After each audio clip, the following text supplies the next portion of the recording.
Buonasera e ben ritrovati con l'informazione flash di New Sicilia. I principali titoli del pomeriggio. Renato Schifani ha incontrato il ministro per gli affari europei Raffaele Fitto. Al termine del colloquio il presidente della regione ha detto di essere al lavoro per sbloccare concorsi e infrastrutture. Il sindaco di Palermo Roberto Lagalla ha confermato l'avvio del rimpasto nella sua giunta. Lascia il suo ruolo da vice sindaco Carolina Varchi, che si dedicherà completamente all'incarico di parlamentare.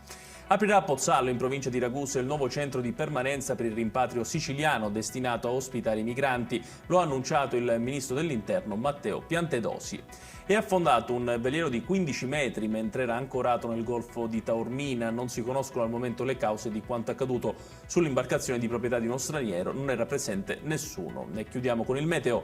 È finita l'estate non solo a livello astronomico ma anche climatico. Nella giornata di domani infatti continueranno le piogge che hanno già oggi colpito buona parte della Sicilia. Anche le temperature subiranno un brusco calo.